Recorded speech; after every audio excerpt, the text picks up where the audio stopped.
نماز بھولنے کا کفارہ۔ انس بن مالک رضی اللہ عنہ نبی کریم صلی اللہ علیہ وسلم سے روایت کرتے ہیں، آپ صلی اللہ علیہ وسلم نے فرمایا، جو شخص نماز بھول جائے تو اسے چاہیے کہ وہ یاد آتے ہی پڑھ لے۔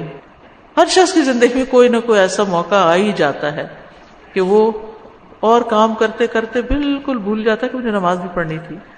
شیطان اس کو خوب مشغول رکھتا ہے۔ فرمایا اس نماز کا اس کے علاوہ کوئی کفارہ نہیں۔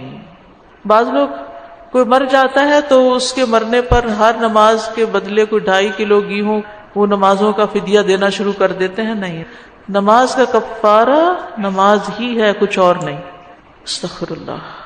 انس بن مالک سے روایت ہے، صحیح مسلم میں اس کا ایک اور ورژن آتا ہے کہ رسول اللہ صلی اللہ علیہ وسلم نے فرمایا، جب تم میں سے کوئی نماز پڑھنے کے وقت اس سے سویا رہے یا اس سے غافل ہو جائے تو جب اسے یاد آئے، 1 دن بعد آئے، 2 دن بعد آئے، 1 گھنٹے بعد یاد آئے، تو وہ نماز پڑھ لے، کیونکہ اللہ تعالیٰ فرماتا ہے اقم الصلاۃ لذکری، اور میری یاد کے وقت نماز قائم کرو۔ تو جو نماز بھول جائے یاد آنے پر صرف وہی نماز پڑھنا ہوگی۔ ابراہیم نخی کہتے ہیں، جس شخص نے ایک نماز چھوڑ دی، 20 سال تک اس کو یاد نہ آیا، تب بھی وہ صرف اسی ایک نماز کا اعادہ کرے گا۔ اگلی نماز کا وقت آ جائے تو ترتیب ملحوظ رکھیں۔ مثلا عصر کی نماز چھوٹ گئی اور مغرب کا وقت آیا تو پہلے عصر پڑھے پھر مغرب پڑھے۔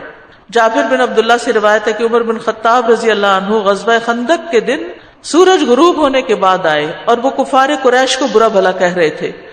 کہنے لگے، اے اللہ کے رسول، سورج غروب ہونے کے قریب ہے اور میں نے عصر نہیں پڑھی۔ اس پر نبی صلی اللہ علیہ وسلم نے فرمایا، اللہ کی قسم میں نے بھی یہ نماز نہیں پڑھی۔